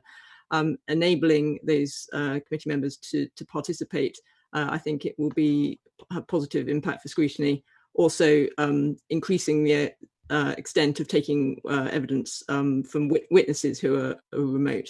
I think that will both increase the diversity of witnesses because people will be able to participate who couldn't otherwise get to Westminster for whatever reason. I also think that while for most of us, participating, in these sorts of proceedings online is novel and a sort of something of a trial, actually for many younger people who you might want to take evidence from as witnesses, they are much more digital natives, and actually for them participating online is something they're much more used to. They're much more used to engaging online than the rest of us are, and they might find it a much less daunting process, and you might find a different quality of evidence from those sorts of people. So I think retaining that for committees, and also I would echo what was said by your previous witnesses about for some members of both houses, and I know it's been abolished now in the Commons, but I regret that, retaining an ability to vote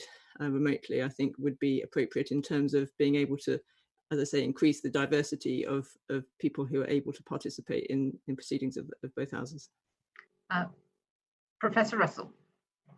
Well, it's a lovely word that David's given you, civility, and nobody could disagree with that. But I think there is, as you say, Chair, a balance to be struck. I mean, so there are obvious things which are lost in terms of spontaneity, and in terms of, they've already been referred to, one of the downsides of it all being so civil is you can't get a sense of the mood in the room as to how your speech is going down and whether people are agreeing with you. And I think that actually, that applies, it must do, in committees as well as in the chamber, the ability to sort of have sideways glances and so on. It's a much more difficult thing to chair a committee, actually, in these circumstances than it is when everybody is gathered. So there are definitely downsides. I do agree with Hannah that there could be some benefits in retaining virtual participation in committees, particularly for witnesses. I mean, that's been something that's been coming for years and has, it's a good thing that it's been speeded along by this process. It enables people to participate from different parts of the country, even different parts of the world, which is,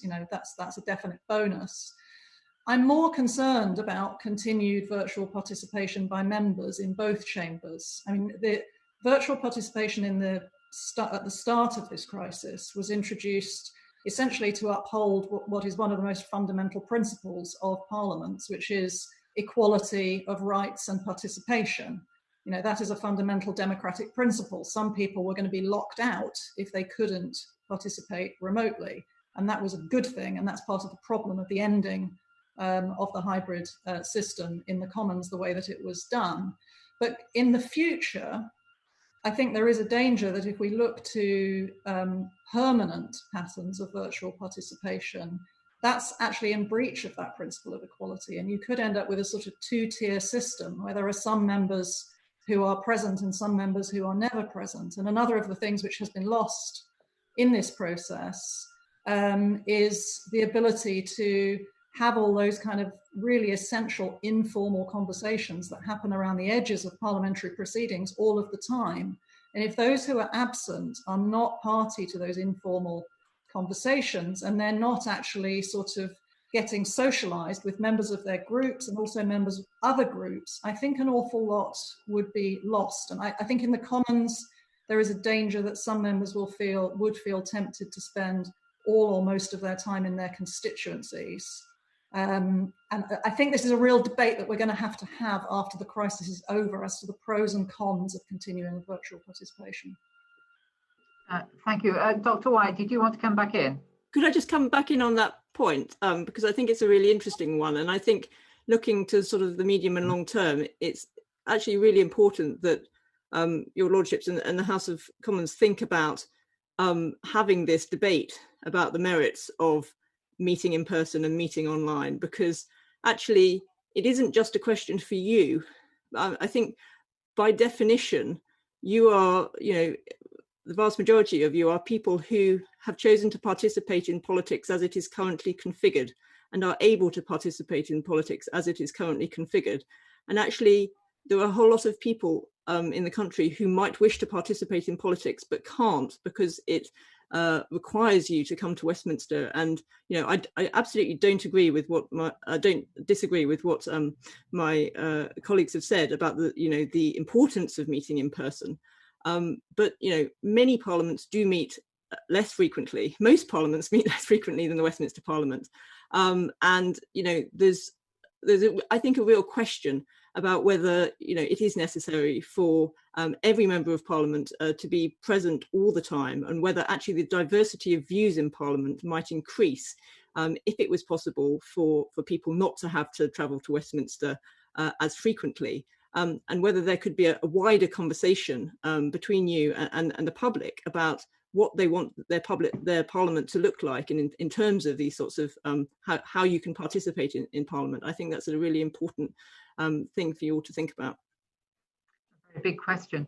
Lord Fawkes, were you trying to get in there? Yes, thank you very much, Chair. I was very interested in what Professor Russell said about witnesses before committees and how the move had been for some time to allow them to give evidence remotely. I was just wondering whether that was a slight risk, because whilst you all are very much helping us in our inquiry, it isn't really necessary for you to be there. One was talking about, for example, getting Sir Philip Green or the Murdochs before a select committee. It's pretty important, isn't it? They're actually there physically.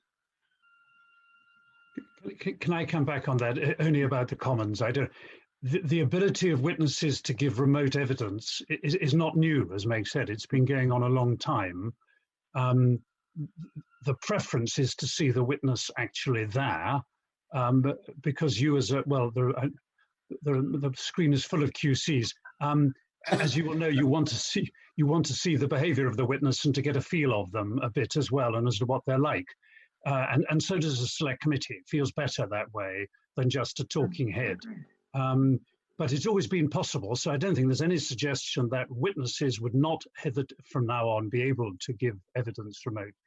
It is a question of money and investment and the technicalities of it, particularly I think if the committee is not remote, in other words, if they are all sitting in a committee room, taking evidence from someone on a screen is not easy. Having done that, it is awkward, and we did it years ago, pre-Murdoch. We've done it for years, and I've given evidence to other parliaments on it. So I do think we want to differentiate between members and witnesses. That was what I want. But I think if the committee is happy to say we'd rather have Mr. X from New York than not have him at all, which is usually the choice, then that's up to the committee. And it should be, I think, made easier if that were in an ideal world for them to be able to make that choice. Okay. This conversation is illustrating very nicely how there are some huge dilemmas at the heart of all this, and we mustn't just blunder into some new way of working. I agree with Hannah that we've got a lot on our minds at the moment, but we should be thinking ahead and, thinking through the options very carefully before we make any long-term changes. Lord Howells, you wanted to come in as well, I think. Yes, please. I mean, when it comes to what works well and what should be retained, all your answers and most of the answers of our previous witnesses this morning point in the same direction. And that is to the effect that the committee system works reasonably well, obviously can be improved, and that the plenary chamber has some enjoyable viewing, but it has limited effect. At present, looking at the plenary chamber is not really enhancing or enlivening pastime at all. But doesn't this mean that your longer term thinking should now be totally focused or entirely heavily focused on how the select committees can be given greater powers over the legislative process and other aspects of government, as is the pattern in many other democracies around the world? Who would like to pick up that one? Dr. White? Yes, I mean, I totally agree that you're right. That is the tenor of our answers, is that committees have been playing a very important role, and there is always this question about whether their powers are adequate, and the question, which I think is a good one, of the extent to which government pays attention to committees and whether it needs to pay attention to committees. And I think there you just have the time-honoured problem that what government is going to want to increase the powers of committees if it's going to make committees more troublesome to it. So I don't disagree that it's a really important thing to think about, but there's also the question of process and how you would get there. And looking at other legislatures, for example, the Scottish Parliament, where committees are indeed, the concept was to make committees more powerful because they would look at legislation and do the scrutiny stages of legislation as well as policy scrutiny, which is also the case in many other legislatures. There are problems which arise from that as well, in terms of the influence of the influence of whipping that extends beyond the role of whipping, which would normally be there for legislative scrutiny, and that extends over into the policy scrutiny side. And some people think that can make those sort of committees, which in theory are more powerful, actually less effective in terms of policy scrutiny, because the power of the whips is greater. Now, I'm not saying that would be such an issue from your lordship's point of view, but that certainly would be, I think, a concern on the Commons side. Yes. And if I may, I mean, this is such a huge question, David. We're not, and for the last 40 years, we've been arguing this. I think the question is, has what has happened in the last 3 months, has it changed people's views on the plenary committee balance? And I think the fact that select committees are seen as having had a good virus event, that they've performed well, I don't think that should blind one to the fact that the other argument about the primacy of the plenary, and particularly in the Commons, the jealousy of those members not on a particular select committee. We don't particularly see why those 11 or 13 people who happen to be on the Health Select Committee should be empowered to decide, for example, the minimum distance between people during the. I just don't think that's going to work. So I'm very glad that select committees have indeed done well. I would just say one caution: they've questioned very well. It may be my idleness in retirement. I don't remember reading much of their reports. So that's what they've been very good at doing, is getting the ministers in and the experts and asking a lot of intelligent questions, which are watched by the journalists and then conveyed through the media. That doesn't mean they're the obvious place sometimes to come up with solutions to something that actually commands general support. Professor Russell. Yeah, I mean, I agree with the general view that committees are a good thing and should be strengthened, and I completely agree with Lord Howell that we are quite a plenary-focused chamber in international terms. Many other places are more committee-focused and they're seen as stronger parliaments. But I actually think it's an exaggeration to refer to the plenary just as theatre. I think the plenary is a very important venue. For example, if you were to think about if the Downing Street press conferences had been shifted to somewhere, where would you have wanted to shift them? I think I would have largely wanted to have shifted them to the plenary chamber. I mean, my work has emphasised the extent to which Parliament's power is exerted in subtle ways, and one of those subtle ways is through simply requiring ministers to explain things on the record in a public forum. And they have to be ready in the plenary for questioning on anything and everything from any direction. Obviously, speakers' lists mute that to some extent, but that is the principle of the plenary. And I think, you know, it's something people say particularly about the Lords, where you can have an expert on anything popping up and asking you a penetrating question. It's a terrifying environment for a minister. That is more than just theatre. So, you know, I think it is, again, a question of balance between recognising the value of committees and what they can do, but also recognising the value of the plenary. Fine. Let's move on a little now. Lord Dunlop, I'm going to call you in next. Thank you. Can I come back to remote voting, which Dr. White has already mentioned?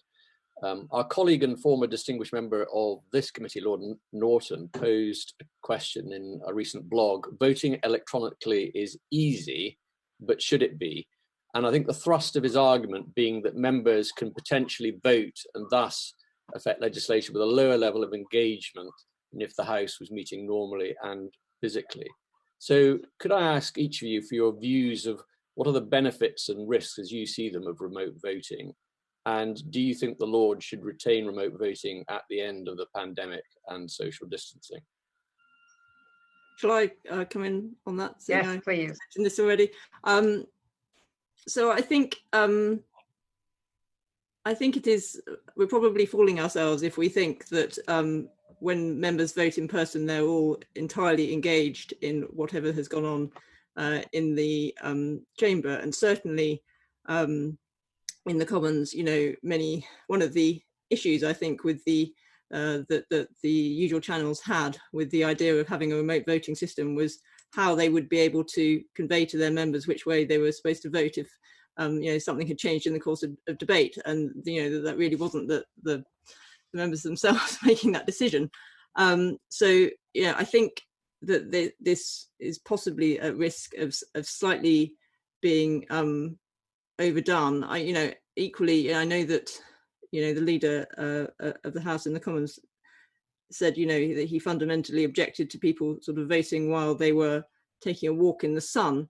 But to me, you know, it's not necessarily the case that having members who also have, you know, other priorities that they're able to balance with their need to be physically in the chamber is a bad thing. And we looked in the Institute for Government at voting in the Commons and found that in a 1 year period, members had spent 4% of the time that Parliament was sitting voting. And, you know, so almost a 20th of their time just walking through the lobbies. And although there are many benefits, you know, as well rehearsed to the sort of social contact that happens when you walk through the lobbies, actually, I think that is, you know, that is a lot of time that could be spent on something else. So I think that, you know, remote voting is more efficient. Obviously, in the context of a pandemic, it allows for less interaction between members, so it's, you know, good from a sort of health point of view, and I think I'm right in saying it probably requires fewer staff, so from those points of view it's very good. I also think it largely means there are larger numbers of members participating in each vote. On the other hand, you know, as you've well rehearsed, you know, there is this problem of less interaction between members. So I think on balance where I end up is that in the longer term, I would like to see remote voting available to members who, for a, you know, health reason or, you know, some reason that required a good justification, they were not able to be present, because I think it is the benefits of those people being able to exercise their democratic role in voting at all outweigh the possible risks of what they might be doing when they're casting that vote. So David, did you want to come in? I think we're going to be running out of time if we're not careful. So I think both sides of questions and answers are going to have to be a bit tight if we can, please. So David, do you want to come in? Yes. Let's be clear what we mean by remote voting and what the alternatives are. So the question is, how remote? Are you just willing to let people vote anywhere? I mean, the park is an irrelevance, which was brought in. The question is, for example, those of you on international delegations, would you be able to vote when you were in Strasbourg or the OSCE or the equivalent? Hannah mentioned the phrase, I think, about good justifications. I mean, I'm afraid that's the problem. Well, Chair, you will, as a former whip, know every member has got a very good reason not to be at Westminster at any given time. And they are good reasons. And some of them are health reasons, but they're not necessarily their health. It's the health of their loved ones, or they're attending a constituent's funeral, which must occur on a daily basis. So there are things that they don't want to be at Westminster, but they still want to register their vote.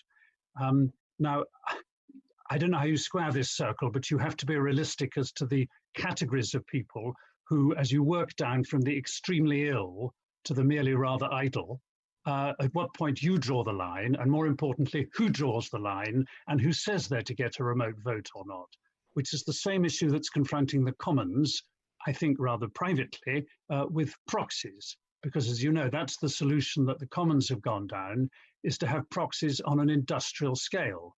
I think there are now over 160 members who are casting their votes by proxy, which is a Lord's procedure from the Middle Ages, but which we've revived. Now that's fine, and they have to make an undertaking to the Speaker that they can't come for health or COVID-related reasons. Although I have to say, if you look at the list, and their situations obviously vary from day to day, is the best way I can put it. So I do see Hannah's point. There's an advantage in some people being able to vote when they're not able to be at Westminster, but they want to register their vote. But as I say, you have to also allow for people who want to abstain. And again, and you will remember Frank Maguire, who abstained in person. Oh, indeed. Years ago, which people thought was funny, but was actually a very strong point he was making. I remember. And, you know, he wanted to say he was not supporting the government, but he wanted to show he wasn't just sitting in Frank's bar in Fermanagh, but he'd come to do that. So it is a long answer, but it's something it's a very complex behavioral and not a technical issue. And it's also, it is looking for the best way that members can participate while still ensuring that the whips don't have a complete control of the outcome of votes. Professor Russell, yes, you wanted to come in. To repeat any of that, David and Hannah have made some very, very important points. I think that David said, what do we mean by remote voting? I think it's also important to say good thing compared to what? I mean, I tend to be a bit of a traditionalist and see the benefits of the informal politics around the fringes of the lobby and so on. But compared to the proxy voting system that's just been brought in the House of Commons, the remote voting system was far superior. It retained a very important principle of individual member rights, which has also always underpinned the system at Westminster. And we now have a situation where 80% of proxy votes have gone to whips. You know, I felt rather proud that one of the things that I was proud of with the way that we had adjusted to the virus was that unlike some parliaments, we had not shut out some members and we had not strengthened the party machines, but the move to proxy voting while bringing members back in has strengthened the party machines. I think that there's another interesting consideration in your House as well, which is that, of course, it's very meritorious to bring lots of members in who can't normally participate, but your voting numbers have gone up very markedly. There's a briefing produced by the House of Lords Library that shows that of over 2,000 votes, divisions that there have been in the House since 1999, the big reform, there have been 35 with over 500 members voting. 5 of those have taken place in June under the proxy voting system. So you're bringing in more members, that might be a good thing, but it also requires careful thought because it's changing the dynamic. The way that the House of Lords has always worked, unlike the House of Commons, is on an expectation that daily participation it falls well short of membership. And if that changes, that could have quite profound consequences. So again, you need to think very carefully through the long-term consequences of keeping some of these arrangements, which doesn't mean you shouldn't, but you just need to think it through. Thank you very much. Right, now we are going to have to speed up a little or else we will not get the questions in. So if our witnesses don't want to answer every question or just to agree with each other, that's fine. But I ask questions to be brief as well. Lord Howes, you're first on the quick fire list. Yes. Can I ask our witnesses how effectively they think the government has engaged with Parliament during the pandemic in terms of actually managing business and agreeing procedural change and all the other flood of regulations and decrees and so on that have come through? And can I just add to that, it has been observed that our government controls what goes on in our Parliament very much more than in many other democracies. So are we looking really at something quite deep here in constitutional terms that needs changing? Professor Russell. Yes, I believe we are. I think you've hit the nail on the head there, particularly with respect to the House of Commons. I mean, we referred at the start to how well the House of Commons, as well as the House of Lords, was doing at the early stages, and the fact that there was an awful lot of consensus. David mentioned the role of the House of Commons Commission in brokering agreements to get procedural change. The Procedure Committee was very active, the Speaker was very active. There was wide cross-party agreement when the hybrid arrangements were brought in. That's all on the record in the House of Commons. Then the fact that the government has such control in the House of Commons meant that the Leader of the House could simply fail to bring forward a motion to renew those arrangements against the wishes, quite possibly of a majority of the House, certainly against the wishes of his shadows, who spoke very strongly against it before the Whitsun recess and very strongly again when the House came back together after the Whitsun recess. And I think that that vote, which took place on the 2nd of June on the principle of going back to physical proceedings, where over 200 members were excluded, many of them because they were shielding, that is something that we should be ashamed of, I believe. There should have been a vote when everybody could participate in before that recess. And all of that flows from the fact that the government has such a lot of control of procedure in the House of Commons and of the agenda in the House of Commons. And I think, you know, I was the specialist advisor to the Right Committee in the House of Commons years ago. David was its clerk and might want to add to this. You know, one of the core questions there was about the extent of government control, and we recommended the Backbench Business Committee, which happened, the changes to the select committees, which happened. There was a recommendation of a House Business Committee, and that the Commons should get control of its own agenda and vote on its agenda every week, and that never happened. And I think this shows up the flaws in the current arrangements. It's quite striking that in the Lords, things have been more consensual as far as I can see, partly by necessity because the government doesn't have a majority, but also you have those mechanisms that back up the fact that the government doesn't have a majority. You have those forums in which you can get cross-party agreement, which many other parliaments have. And it looks to me it's gone much more smoothly in the Lords than it has in the Commons. And that shows something that needs to change. Okay, thank you. Unless the other two witnesses want to add anything urgently, no, I can see a shaking head there. I'll move on to Baroness Drake then, please. Make sure you're unmuted, please. No, I have. Thank you very much. If I could just turn to emergency powers and really a question with three elements. Do you think Parliament has been able to scrutinise adequately the government's use of emergency powers during the pandemic? Is there a case for reviewing the safeguards on emergency powers?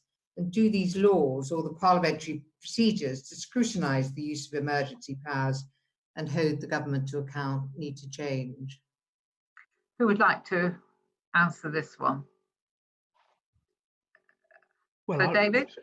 I'm very brief. I'm not an expert. I mean, no, obviously, I can't imagine a parliament that is able to scrutinise emergency powers, even if the government of the day was particularly keen that they should. And there was no evidence that the government was particularly keen that they should.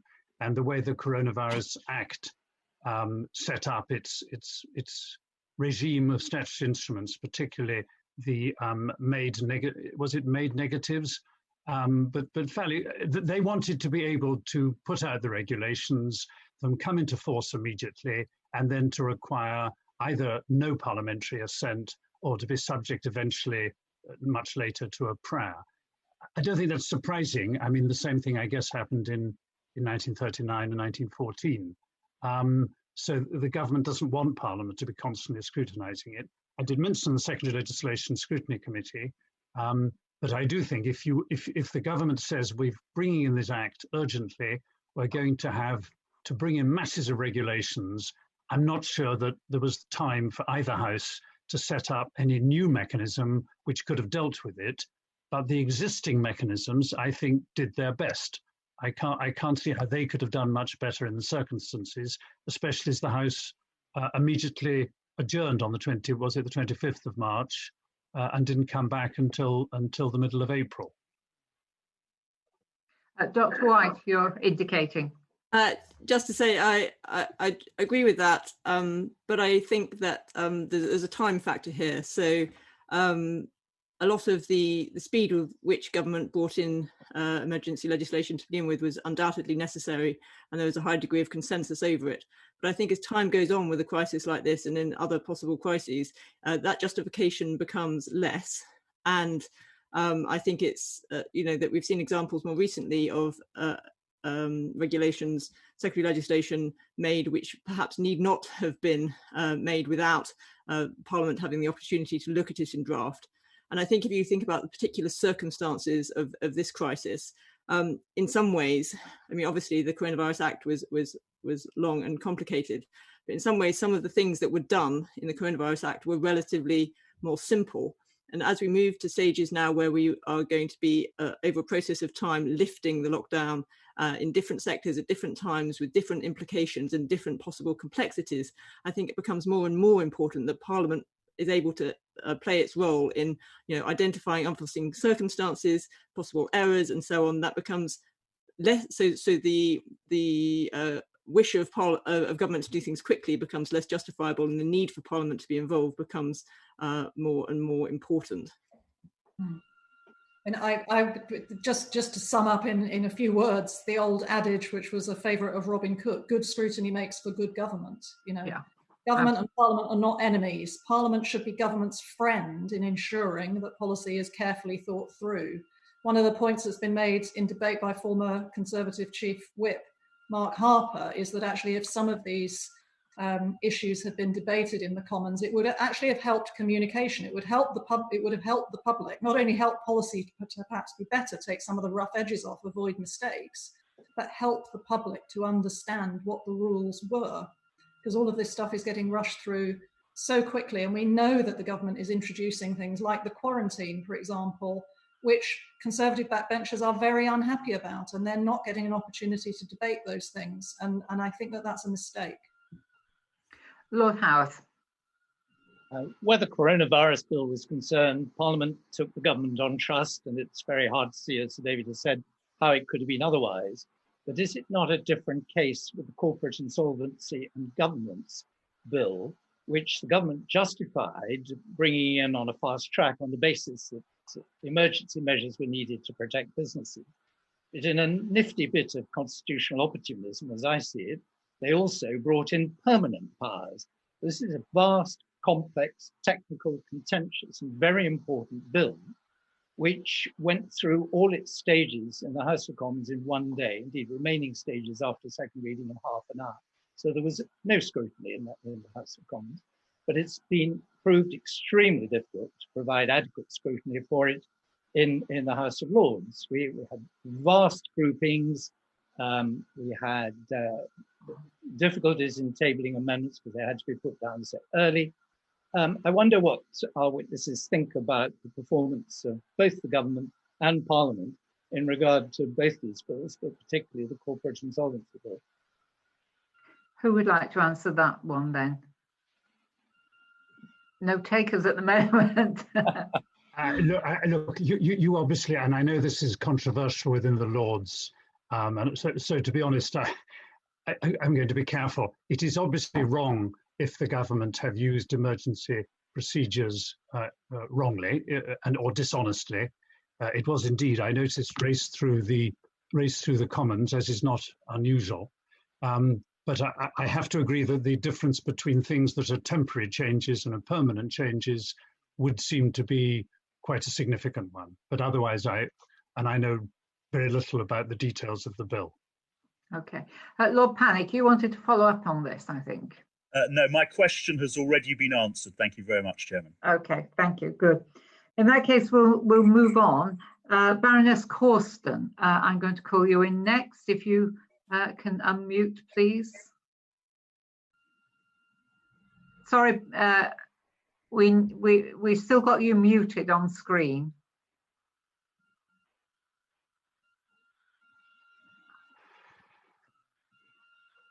That's it now. That's it now, thank you. Good. If we may just turn to the future then, what does Parliament need to do to operate and be seen to operate effectively in the short term? And can you think of any further procedural or practical changes that should be considered? Dr. White.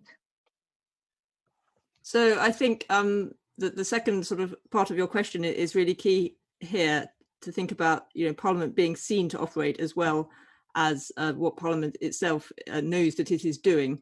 And I think that, a lot of in this session and the previous one, we've been talking a lot about how this whole period has felt from the point of view of Parliament, but we mustn't neglect to think about how it has felt from the point of view of the public and what they think of what Parliament is doing. And I think I want to come back to a point which actually you yourself, Chair, raised at the end of the previous session about the recess. And I think recesses and crises in general might require some serious thought, because it is going to be really important that, regardless of whether the crisis appears to have receded by the time we get to the summer recess, I think, it's really important to think about how government can continue to talk to Parliament during the summer recess. The idea of something akin to what was done in the initial stages in New Zealand is not a bad one, although I doubt the government would want to set it up for a month. But some sort of committee accountability, if not anything more complicated. And then I think just looking ahead to the possibility of a second wave, I think for your lordships, if you're not intending on sort of rolling back the current way you're operating, it may make less difference. But I think that the Commons needs to think very hard, if there is a second wave in the autumn or the winter, what sorts of measures they might reimpose on themselves. And then a more general point just about staff capacity and the resilience of staff teams. Obviously, lots of people have acknowledged how hard the staff have worked and at what pace, and many of them work in small teams. Many of them won't have taken any leave, and actually being realistic about what level of activity they're able to sustain for what period of time, I think is really important, because the crisis may not recede, but their ability to continue to operate to support everyone at the level they've been operating may start to suffer, I think. Okay, I'm going to bring in Lord Hennessy next, if you could unmute. Thank you, Lord Hennessy. Do you think that the COVID experience across the country has raised a constellation of questions in the public's mind over the parliamentary system as a whole, the way we do our business in both houses? And do you think there's a chance coming out of it, post-pathogen, that the parliamentary system as a whole and parliamentarians can raise their game and not just offer a better yesterday, which was, of course, Ralph Durrandorff's rather unkind description of the SDP, as you'll remember? Right, who would like to take that one on? Professor Russell first? Well, I would certainly hope so. I know in the previous session, Lord Hennessy asked this specifically with regard to the House of Lords. And of course, the House of Lords is an institution which has to constantly defend its own existence. And in some respects, that's a rather healthy thing. It keeps you thinking about what's needed. And I think that I would connect this to the previous points that Hannah was making about the need to rise to the current challenge. And particularly, I confess I hadn't really thought about it until listening to your previous session, the challenge of what happens over the summer, because the summer recess is often quite bad news for Parliament. People think that you've all gone on a long holiday, and to go on a long holiday in the middle of a crisis would not look good. In terms of changes, that when I said that Ruth Fox and I wrote a thing at Easter, and we suggested that maybe some rather more innovative things could be done, which haven't been done. I mean, the changes have been a lot to do with sort of getting back online things which Parliament was already doing. There hasn't been much innovation procedurally, although there has been technologically. So I think that things like, I mean, it's looking at the end of the press conferences, whether somehow that could be replaced by a regular daily slot in Parliament to answer on urgent matters related to the coronavirus every day, which is something that Ruth Fox and I suggested right at the beginning. I think it's something that could be happening now. And then I do think that this question of meeting over the summer, we also suggested more regular meetings of the liaison committee with the Prime Minister in front of it, which of course the Prime Minister didn't look overly enthusiastic to come back to the liaison committee when he appeared recently. But that's one thing that can meet over the summer, a specialist committee that could meet over the summer. I think all of this needs some quite urgent thought, because I think a long break, if there are urgent matters and there isn't parliamentary oversight, would be bad for the image of Parliament. Dr. White, did you indicate there? Only just very quickly, I agree with what Meg said, and I think it might be quite useful to undertake some research and some active inquiry into how Parliament has been perceived by the public during this period, because I think it's absolutely right that there's a sense in which everyone in Westminster just wants to settle back to what they see as normal, and as Meg has said, sort of formally analog processes have been made digital, and some of that may stick, but basically everyone wants to go back to the analog, and actually I'm not sure that you should assume that that is necessarily the case. Just remind. So David, did you want to add anything? I absolutely agree that the summer is important, but I do stress Hannah's point that I don't know, I'm sure members, and I'm just talking of the Commons, members are exhausted. I think one of you said that. I mean, they are getting 5 times the volume of constituency mail, I've heard as one statistical count. And they are, I think, emotionally exhausted, and so are the staff, those that I mean, and I think we've got to be realistic about having lots of communicating committees all the way through August. Even if there is bad news and some things have to be reimposed, I'm not sure Parliament not sitting is necessarily going to be a disaster. And I know no more than anyone else whether the public in the last 3 months has really been sitting around noticing what Parliament is or isn't doing. And it'd be, as Hannah said, interesting to find out. Obviously, we've been obsessing with it. I've been obsessed with it, blogging like mad to stay sane. But my impression from the receipt of it is most of the rest of the population has simply been trying to keep its head above water. And as we all are emerging, and everyone is rethinking, should I return to the workplace as before? Will Meg's University College London be the same as before or completely different? Will we ever see live lectures again? So every institution is going to go back and think, gosh, we can't pretend nothing's happened, and we're not pretending nothing's happened, but we're not sure what feels right in the post-summer situation. Well, thank you very much for helping us with our rethinking in terms of what has been happening. All 3 of you have provided us with some very thoughtful contributions, so thank you for that. And I will ask committee members if they will go back to MS Teams for the rest of our private meeting.